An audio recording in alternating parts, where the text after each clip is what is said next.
পিলখানা হত্যার বিচার দাবিতে কেন্দ্রীয় শহীদ মিনারে স্বজনদের গণজমায়েত, বৈষম্য বিরোধী শিক্ষার্থীদের অংশগ্রহণ, নিরপরাধ বিডিআর সদস্যদের মুক্তি ও ক্ষতিপূরণ দাবি।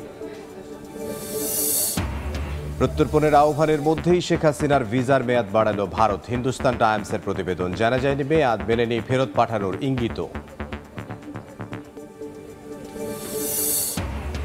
উন্নত চিকিৎসার জন্য লন্ডনের পথে বেগম খালেদা জিয়া। ৭.৫ বছর পর মায়ের দেখা পাবেন তারেক রহমান, উচ্ছ্বসিত স্থানীয় নেতাকর্মীরাও। টিসিবির কার্যক্রমে ছিল নৈরাজ্য, দুর্বৃত্তায়ন, অনিয়ম দূর করতে ডিজিটালাইজ করছে সরকার, জানালেন বাণিজ্য উপদেষ্টা। ৬৩ লাখ কার্ড বিতরণ।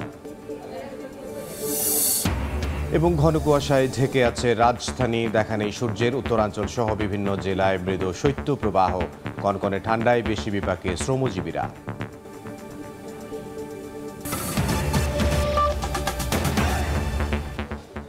সময় সংবাদের সঙ্গে আছে আমি ইমদাদুল হক। জুলাই গণহত্যা ও গুম খুনের মামলায় বিচারে বাংলাদেশে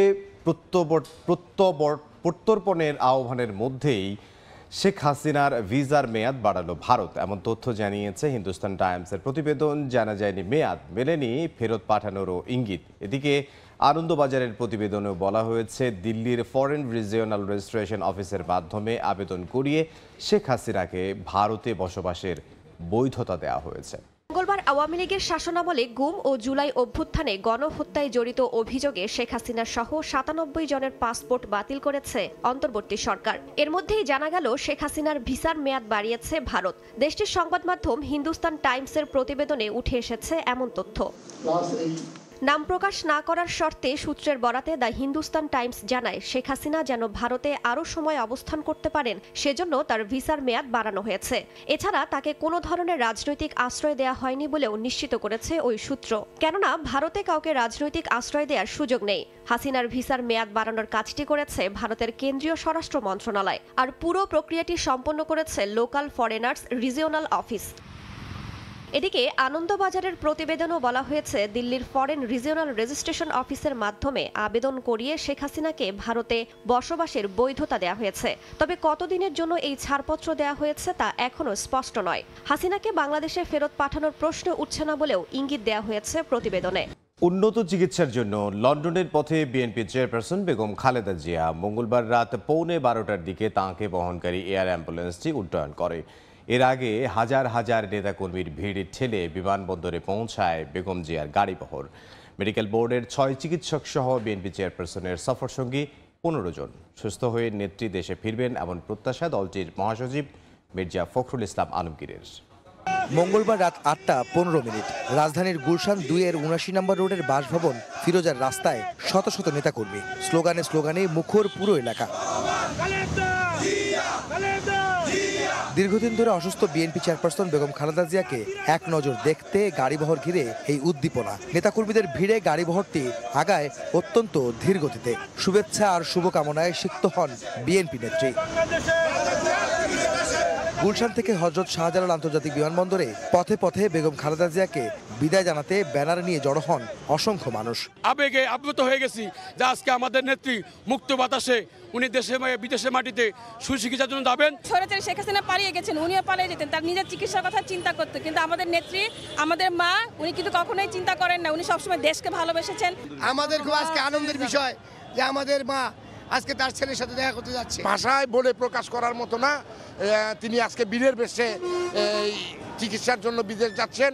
রাজনৈতিক প্রতিহিংসার কারণে বারবার আবেদন করেও খালি হাতে যাকে ফিরতে হয়েছে শেখ হাসিনার কাছ থেকে, সেই বেগম জিয়া যুক্তরাজ্যে যাচ্ছেন চিকিৎসার জন্য। নেতাকর্মী, দল, পরিবার ও চিকিৎসকরাও আশাবাদী বিদেশে চিকিৎসা শেষে সুস্থ হয়ে দেশে ফিরবেন সাবেক প্রধানমন্ত্রী। দেশের সকল নাগরিক, দলের নেতাকর্মী সবাই চায় যে উনি দ্রুত সুস্থ হয়ে দেশে এসে জনগণের মাঝে থেকে দেশের জন্য সেবা করেন। বেগম খালেদা জিয়াকে বিনা চিকিৎসায় কবর সদৃশ কারাগারে নিক্ষেপ করা হয়েছে, মৃত্যুর দিকে ঠেলে দেওয়া হয়েছে। উনি চিকিৎসা করে সুস্থ হয়ে আবার আমাদের মাঝে এসে উনি দেশের মানুষের উন্নয়নে, দেশের উন্নয়নে কাজ করবেন। এটাই আমাদের পাওনা। আমাদের নেত্রী আজকে চিকিৎসার জন্য দেশের বাইরে যাচ্ছে, তাকে আবার সুস্থ চলে বাংলাদেশে এমন একটি সরকার প্রতিষ্ঠা হবে যে সরকারকে উনি দেখে যাবে গণতান্ত্রিক সরকার। রাত 11টার দিকে বিমানবন্দর এলাকায় পৌঁছান বিএনপি নেত্রী। কঠোর নিরাপত্তার মধ্য দিয়ে তার গাড়িবহর প্রবেশ করে বিমানবন্দরে। ইমিগ্রেশনের আনুষ্ঠানিকতা শেষে লন্ডনের উদ্দেশ্যে যাত্রা করে বেগম খালেদা জিয়াকে বহনকারী বিশেষ এয়ার অ্যাম্বুলেন্সটি। তার সঙ্গে রয়েছেন ছোট ছেলে প্রয়াত আরাফাত রহমান কোকোর স্ত্রী শর্মিলা রহমান সিথি, চিকিৎসক দল, বেশ কয়েকজন বিএনপি নেতা, ব্যক্তিগত কর্মী ও 2 জন গৃহকর্মী সহ 15 জন। রাত 11:15টার দিকে লন্ডনের উদ্দেশ্যে উড্ডয়ন করে বেগম খালেদা জিয়াকে বহনকারী এয়ার অ্যাম্বুলেন্সটি। এরপর গণমাধ্যমে কথা বলেন বিএনপি মহাসচিব মির্জা ফখরুল ইসলাম আলমগীর। আমরা আশা করছি যে সুচিকিৎসা করে দেশনেত্রী বেগম খালেদা জিয়া আবার দেশের মানুষের কাছে ফিরে আসবেন। যাওয়ার সময়ে তিনি দেশবাসীকে যে তারা যেন আমার জন্য দোয়া করেন, আর আমিও আল্লাহ তাআলার কাছে এই দোয়া চাইছি, আল্লাহ যেন এই দেশকে, দেশবাসীকে যেন ভালো রাখেন, তাদের কল্যাণ করেন। এর আগে 2017 সালের 15 জুলাই চোখ ও পায়ের চিকিৎসা নিতে লন্ডনে গিয়েছিলেন বিএনপি চেয়ারপারসন। সে সময় তার বড় ছেলে তারেক রহমান ও তার পরিবারের সঙ্গে ছিলেন বেগম জিয়া। লন্ডনে যাওয়ার আগে দেশবাসীর কাছে সুস্থতার জন্য দোয়া চেয়েছেন 4 বছর গৃহবন্দী থাকা সাবেক প্রধানমন্ত্রী বেগম খালেদা জিয়া। আহমেদ সালেহীন, সময় সংবাদ, ঢাকা। বিএনপি চেয়ারপারসনের লন্ডন সফর ঘিরে উচ্ছ্বসিত স্থানীয় নেতাকর্মীরা। বেগম জিয়ার চিকিৎসা শেষে সমাবেশ আয়োজনেরও পরিকল্পনা করছেন তারা। হয়েছে প্রস্তুতি সভাও। স্থানীয় নেতাকর্মীদের সঙ্গে কথা বলে লন্ডন থেকে বিস্তারিত জানাচ্ছেন সহকর্মী শোয়েব কবির। বিএনপির চেয়ারপারসনের আগমন ঘিরে বিভিন্ন শহর থেকে লন্ডনে জড়ো হচ্ছেন বিএনপির নেতাকর্মীরা। ব্রিটিশ আইনের প্রতি সম্মান দেখিয়ে নেতাকর্মীদের বিমানবন্দর এলাকায় ভিড় করতে নিষেধ করা হয়েছে। এরপরেও বেগম জিয়ার এই সফর ঘিরে বেশ উচ্ছ্বসিত তারা। আল্লাহ তাআলার কাছে অশেষ মেহেরবান যে উনি সুস্থভাবে এবং জীবিত অবস্থায় আমাদের মধ্যে আসছেন। আমরা তো আশা ছেড়ে দিয়েছিলাম যে উনাকে হয়তো মেরে ফেলবে ফ্যাসিস্ট হাসিনা। আমরা খুবই উৎফুল্ল এবং খুশি, এবং আমরা আশা করি উনি সব চিকিৎসা শেষ করে সুস্থ হয়ে দেশে ফিরবেন। ম্যাডাম আসতেছে, খুব ভালো লাগতেছে। আর এর চাইতে বেশি ভালো লাগতেছে যে একটা ফ্যামিলির সাথে যে এতদিন পরে মিলন মেলা, তাদের কি অনুভূতি সেটা বোঝানো যাবে না। বিমানবন্দরে শারীরিক অবস্থা পর্যবেক্ষণের পর খালেদা জিয়াকে ভর্তি করা হতে পারে লন্ডন ক্লিনিকে। এই জন্য প্রস্তুত রাখা হয়েছে অ্যাম্বুলেন্স। বিএনপির যুক্তরাজ্য শাখার সভাপতি জানালেন, শারীরিক অবস্থা ভালো থাকলে ছেলে তারেক রহমানের বাসায়ও যেতে পারেন বিএনপি নেত্রী। অ্যাম্বুলেন্স রেডি, এবং অ্যাম্বুলেন্স থেকে উনি সরাসরি হসপিটালে যাবেন। এবং যদি কোনো কারণে যদি দেখা যায় যে উনি একটু ফিল বেটার, তাহলে ভারপ্রাপ্ত চেয়ারম্যান সাহেব উনি নিয়ে যাবেন। এদিকে বেগম জিয়ার চিকিৎসা শেষে লন্ডনে একটি সমাবেশ আয়োজনের পরিকল্পনা করছে স্থানীয় বিএনপি। আল্লাহর রহমতে সুস্থ হওয়ার পরে অবশ্যই ম্যাডাম এবং ভারপ্রাপ্ত চেয়ারম্যান মহোদয়কে নিয়ে আমরা যুক্তরাজ্য বিএনপি প্রবাসী বাংলাদেশিদেরকে নিয়ে আপনাদের নিয়ে আমরা একটা মিটিং করবো ইনশাআল্লাহ। জিয়া অরফানেজ ট্রাস্ট দুর্নীতি মামলায় 10 বছরের সাজার বিরুদ্ধে দ্বিতীয় দিনের মতো বিএনপি চেয়ারপারসন বেগম খালেদা জিয়ার আপিলের শুনানি চলছে। সকালে প্রধান বিচারপতি ডক্টর সৈয়দ রেফাত আহমেদের নেতৃত্বাধীন আপিল বিভাগের শুনানি শুরু হয়। এর আগে গত 11 নভেম্বর এই মামলার লিপ্ট আপিল মঞ্জুর করেন আপিল বিভাগ। একই সঙ্গে 10 বছরের সাজা স্থগিত করেন সর্বোচ্চ আদালত।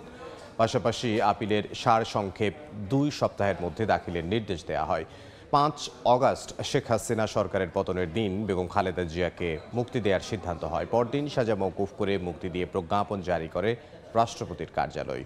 বেগম জিয়ার আইনজীবীরা বলছেন, রাষ্ট্রপতির ক্ষমা চান না বিএনপি চেয়ারপারসন। এরপর আইনি প্রক্রিয়ার দুর্নীতির 2 মামলায় সাজার বিরুদ্ধে শুরু হয় আইনি লড়াই। রাজধানী সহ সারা দেশে জেঁকে বসেছে শীত। ঘন কুয়াশা আর হিম বাতাসে বেড়েছে দুর্ভোগ। দিশেহারা খেটে খাওয়া মানুষ। এদিকে হাসপাতালেও বাড়ছে ঠান্ডাজনিত রোগীর চাপ। শয্যার চেয়ে অতিরিক্ত রোগী ভর্তি থাকায় ব্যাহত হচ্ছে চিকিৎসা কার্যক্রম। বইছে হিমেল হাওয়া, বাড়ছে শীতের তীব্রতা, কনকনে ঠান্ডায় বিপাকে নিম্ন আয়ের মানুষ। গত কয়েকদিন দাপট কম থাকলেও বুধবার মধ্যরাত থেকে আবারও জেঁকে বসেছে শীত। ঠাকুরগাঁও, নওগাঁসহ দেশের বিভিন্ন স্থানে গুড়ি গুড়ি বৃষ্টির মতো ঝরে কুয়াশা। ঠান্ডা বাতাসের কারণে অতি প্রয়োজন ছাড়া বাইরে বের হচ্ছেন না কেউ। শীত উপেক্ষা করে পেটের ক্ষুধায় রাস্তায় নেমেছেন খেটে খাওয়া মানুষ। কাজ না পেয়ে বিপাকে পড়ছেন তারা। প্রচন্ড বাতাস বইতেছে, এই বাতাস বওয়ার কারণে ঠান্ডার প্রভাবটা অটোমেটিকটা একটু বেশি লাগতেছে। আকাশ মেঘাচ্ছন্ন হয়ে আছে, মানুষজন বাইরে বাড়াতে পারতেছে না বাতাসে খুব ঠান্ডা, গাড়ি চালাতে কষ্ট হচ্ছে, হাত পা বের করা যাচ্ছে না। ঠান্ডার মধ্যে তো আমরা মোটামুটি অনেক কষ্টে আছি আর কি। শীতের খবর জানপুর রাজধানীর আগারগাঁওয়ে আছেন আয়েশা সিদ্দিক সামিয়া এবং বরিশালের নদীবন্দর এলাকায় আছেন অপূর্ব অপু। সরাসরি প্রথমেই যাচ্ছে সামিয়ার কাছে। সামিয়া, এই মধ্য দুপুরেও ঢাকার আকাশে এখনো দেখা মেলেনি সূর্যের। আবহাওয়া অধিদপ্তর বলছে দেশের কোথাও শৈত্যপ্রবাহ না থাকলেও এই শীতের সূর্যের দেখা না পাওয়ায় শীতের তীব্রতা কিন্তু রয়েছে বেশ। এবং তারা যেটি বলছেন আগামী 2 থেকে 3 দিন কিন্তু এই তীব্রতা, শীতের যে তীব্রতা সেটি কিন্তু দেখা যাবে। তবে 2 থেকে 3 দিন পর তাপমাত্রা কিছুটা বাড়লেও আসলে শীতের প্রকোপ কিন্তু কমবে না। যেমনটি আমাদেরকে আবহাওয়া অধিদপ্তর থেকে জানানো হয়েছে, আজ কিন্তু রাত এবং দিনের তাপমাত্রার খুব একটা পার্থক্য না থাকায় এই শীতের তীব্রতা শহরের মানুষ বেশি অনুভব করছেন। এবং আমরা দেখছি এই সকাল থেকে কিন্তু এক মৃদু শীতল হাওয়া কিন্তু বয়ে যাচ্ছে ঢাকার আকাশে। এবং আরেকটু জানিয়ে রাখি, আবহাওয়া অধিদপ্তর বলেছেন যে উত্তরাঞ্চলে যে বৃষ্টির সম্ভাবনাটা ছিল সেই বৃষ্টির না হওয়ার ফলেই কিন্তু আসলে তাপমাত্রার মানে কমে গেছে এবং শীতের প্রকোপটা আমরা বেশি লক্ষ্য করতে পাচ্ছি। ঢাকা সহ দেশের বিভিন্ন অঞ্চলেই কিন্তু শীতের প্রকোপ আজকে বিগত 2-3 দিনের তুলনায় আজকে বেশ বেশি অনুভব করা যাচ্ছে। একটু জানিয়ে রাখি, আজকে দেশের মানে যশোরে সর্বনিম্ন তাপমাত্রা রেকর্ড করা গেছে 12.8 এবং ঢাকার সেই তাপমাত্রাই সর্বনিম্ন তাপমাত্রা যেটা সেটা হচ্ছে 16.3 ডিগ্রি সেলসিয়াস। আপাতত অধিদপ্তর যেটি জানিয়েছেন বৃষ্টির কোনো সম্ভাবনা নেই, তবে এই মাসেই আসলে একটি থেকে 2টি মাঝারি শৈত্যপ্রবাহের সম্ভাবনা রয়েছে। একটু বলে রাখি যে আজকে সকালে আমি পথে প্রান্তরে ঘুরেছি এবং আজকে এই তীব্র শীত উপেক্ষা করেই কিন্তু মানুষরা বাহিরে বের হয়ে জীবিকা নির্বাহের জন্য চলাচল করছেন এবং শীতের পোশাক পরিধান করেই তারা চলাচল করছে। তারা আমাদেরকে যেটি জানিয়েছেন তাদের ধারণা যে ঢাকা থেকে আসলে ঢাকা শহরেই গ্রামের তুলনায় কিন্তু বেশি শীত পরিলক্ষিত হচ্ছে। এছাড়া এই মুহূর্তে আমরা আসলে যাব বরিশালে, আমাদের সহকর্মী আছে অপূর্ব অপু, তিনি জানাবেন সেখানকার আবহাওয়া পরিস্থিতি। বরিশালে আজ ভোর থেকেই ঘন কুয়াশা, ঘড়ির কাঁটা বলছে এখন বাজে বেলা 12টা 20, কিন্তু স্বাভাবিকভাবে দেখলে পর মনে হতে পারে যে সকাল 6টা বা 5টা এরকমটা। এখনও ঘন কুয়াশায় আচ্ছন্ন রয়েছে। শহরের বিভিন্ন এলাকায় আমরা ঘুরে দেখার চেষ্টা করেছি, দেখেছি যে যানবাহন চলাচল করার ক্ষেত্রে তারা হেডলাইট জ্বালিয়ে যান চলাচল করছে। স্বাভাবিক যে জনজীবন সেটি আসলে বিপর্যস্ত, বিশেষ করে যারা খেটে খাওয়া মানুষ তাদের এই শীতে বা এই ঘন কুয়াশার কারণে আজকে জীবন চরম বিপর্যস্ত অবস্থায় রয়েছে। বিভিন্ন জায়গায় দেখেছি যে এই ভর দুপুরেও এখন তারা আগুন জ্বালিয়ে শীত নিবারণের চেষ্টা চালাচ্ছে। খুব প্রয়োজন ছাড়া আসলে মানুষ বাহিরে বের না হবারই চেষ্টা চালাচ্ছে। আমি স্থানীয় আবহাওয়া দপ্তরের সাথে কথা বলেছিলাম, আবহাওয়া কর্মকর্তা আনিসুর রহমান তিনি জানিয়েছে বরিশালের আবহাওয়া আজকে 15.50 ডিগ্রি সেলসিয়াস, কিন্তু ঘন কুয়াশার কারণে এবং ঝিরিঝিরি বৃষ্টি হচ্ছে কোথাও কোথাও, ফলে সেজন্য আজকে বরিশালে শীতের তীব্রতা একটু বাড়তি।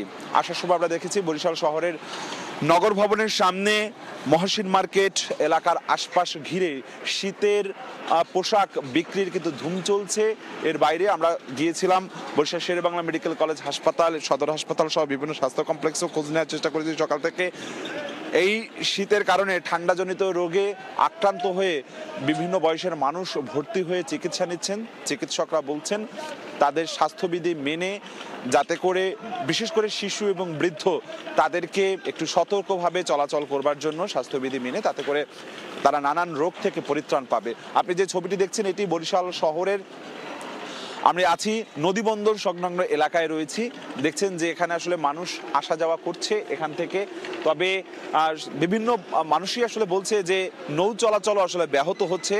নৌ চলাচল একদিকে যেমনি ব্যাহত হচ্ছে, অন্যদিকে আমরা দেখেছি যে মহাসড়কগুলোতে, বরিশালের এই দক্ষিণাঞ্চলের মহাসড়কগুলোতে এই দুপুর বেলাতে কার্যত হেডলাইট জ্বালিয়ে তারা আসলে চলাচল করছে। এবং আবহাওয়া অফিস বলছে আজকের পাশাপাশি আগামীকালকেও এই আবহাওয়ার কিছুটা বৈরিতা অব্যাহত থাকবে, আগামী 2-3 দিন বাদে স্বাভাবিক হয়ে আসবে। রাশিয়ার মস্কোতে পালিত হলো অর্থোডক্স খ্রিস্টানদের বড়দিন। গির্জায় বড়দিনের আয়োজনে যোগ দেন রাশিয়ার প্রেসিডেন্ট ভ্লাদিমির পুতিন। গির্জায় জড়ো হয়েছেন শত শত মানুষ। পরিবার পরিজন নিয়ে এসেছেন অর্থোডক্স খ্রিস্টানদের বড়দিনের উৎসব পালন করতে। চারিদিকে উৎসব মুখর পরিবেশ। স্থানীয় সময় মঙ্গলবার রাশিয়ার মস্কোর পাকলোনায়া হিলের সেন্ট জর্জ দ্য ভিক্টোরিয়াসের গির্জায় মোমবাতি জ্বালাতে দেখা যায় দেশটির প্রেসিডেন্ট ভ্লাদিমির পুতিনকেও। উৎসবের ভাগিদার হতে ক্রাইস্ট দ্য সেভিয়ার ক্যাথেড্রালে যোগ দেন তিনি। ক্রেমলিনের এক বিবৃতিতে রাশিয়া এবং বিদেশে অর্থোডক্স খ্রিস্টানদের অভিনন্দন জানান পুতিন। এছাড়াও গির্জা প্রধান প্যাট্রিয়ার্ক কিরিলের সঙ্গে সাক্ষাৎ করেন তিনি। সোমবার রাতে বড়দিনের উৎসবের মূল প্রার্থনা অনুষ্ঠিত হয় বলে জানা যায়। সৃষ্টিকর্তার কাছে প্রার্থনা করি যেন গৃহযুদ্ধ শেষ হয়। আরও প্রার্থনা করি যেন শান্তি ও ন্যায় বিচার একসঙ্গে আসে, কারণ ন্যায় বিচার ছাড়া শান্তি আসা সম্ভব নয়। এদিকে সার্বিয়ার রাজধানী বেলগ্রেডে জাঁকজমকপূর্ণভাবে পালিত হলো অর্থোডক্সদের বড়দিন। ধর্মীয় উৎসবটি পালন করতে গির্জায় জড়ো হন শত শত বাসিন্দা। বিশেষ প্রার্থনা অনুষ্ঠানের মাধ্যমে সূচনা হয় বড়দিনের। গ্রিস, বুলগেরিয়া, ইউক্রেন ও রোমানিয়ায় অর্থোডক্সদের বড়দিন 6 জানুয়ারি পালিত হলেও রাশিয়া ও সার্বিয়ার গির্জাগুলো জুলিয়ান ক্যালেন্ডার অনুসরণ করায় 7 জানুয়ারি তাদের বড়দিন উদযাপিত হয়। এপিফানি উদযাপন করা হয় 19 জানুয়ারি। অর্চিতা শেহজিন, সময় সংবাদ। এ পর্যায়ে শীর্ষ সংবাদগুলো জানিয়ে দিচ্ছি আরও একবার। নিরপরাধ বিডিআর সদস্যদের মুক্তি ও চাকরিতে ফেরানোর দাবিতে শহীদ মিনারে স্বজনদের সমাবেশ। প্রধান উপদেষ্টার বাসা অভিমুখে মিছিল। 24 ঘন্টার মধ্যে মুক্তির আলটিমেটাম। ঢাকার প্রত্যর্পণের আহ্বানের মধ্যেই শেখ হাসিনার ভিসার মেয়াদ বাড়ালো দিল্লি। হিন্দুস্তান টাইমসের প্রতিবেদন। জানা যায়নি মেয়াদ মেলেনি ফেরত পাঠানোর ইঙ্গিত। এবং উন্নত চিকিৎসার জন্য লন্ডনের পথে বেগম খালেদা জিয়া। 7.5 বছর পর মায়ের দেখা পাবেন তারেক রহমান। উচ্ছ্বসিত স্থানীয় নেতাকর্মীরাও।